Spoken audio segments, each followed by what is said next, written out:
एक घमंडी राजकुमार की एक छोटी सी गलती ने उसे एक खूंखार दरिंदे में बदल दिया।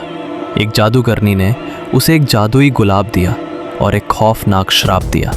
अगर इस गुलाब की आखिरी पंखुड़ी झड़ने से पहले तुमने किसी से सच्चा प्यार नहीं किया और उसने तुमसे प्यार नहीं किया तो तुम हमेशा के लिए ये खौफनाक दरिंदा ही बनकर रह जाओगे। सालों बीत गए। एक दिन एक खूबसूरत और निडर लड़की बेल के पिता मॉरिस जंगल के बर्फीले तूफान में रास्ता भटक जाते हैं। भेड़ियों से अपनी जान बचाने के लिए वो एक अनजान और खौफनाक महल में घुसते हैं। बाहर निकलते वक्त वो अपनी बेटी के लिए बगीचे से एक सफ़ेद गुलाब तोड़ लेते हैं, लेकिन तभी एक रोंगटे खड़े कर देने वाली दहाड़ गूंजती है।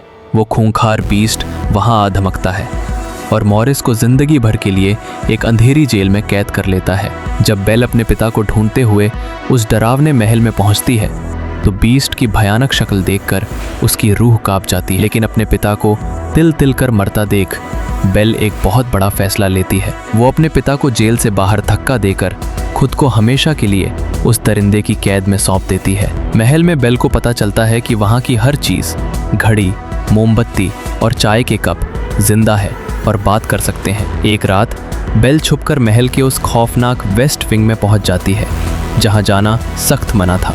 वहां वो उसी चमकते हुए जादुई गुलाब को छूने ही वाली होती है कि अचानक बीस्ट की दिल दहला देने वाली दहाड़ गूंज उठती है।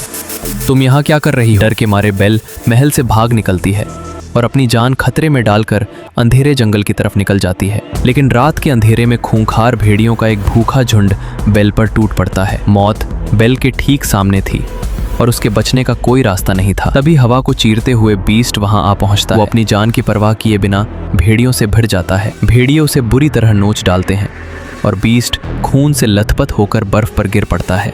बेल के पास हमेशा के लिए आज़ाद होने का मौका था, लेकिन वो भागने के बजाय उस दरिंदे की जान बचाकर उसे वापस महल ले आती है। यही वो पल था जब दोनों के बीच की नफरत पिघलने लगती है।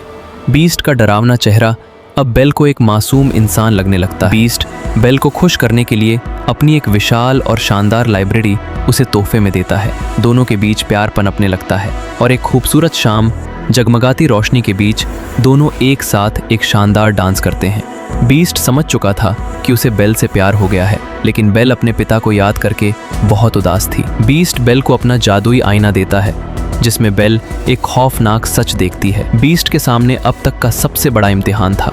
जादुई गुलाब की सिर्फ कुछ ही पंखुड़ियां बची थी। बीस्ट जानता था कि अगर बेल गई तो श्राप कभी नहीं टूटेगा और वो हमेशा के लिए जानवर बन जाए। लेकिन अपने प्यार की खातिर बीस्ट बेल को हमेशा के लिए आज़ाद कर देता है। बेल उस जादुई आईने को लेकर अपने घोड़े पर सवार होती है और पिता को बचाने के लिए जंगल में निकल पड़ती है। महल के नौकरों की उम्मीदें टूट जाती हैं और बीस्ट अपनी सबसे ऊंची मीनार पर खड़ा मौत का इंतजार करने लगता है।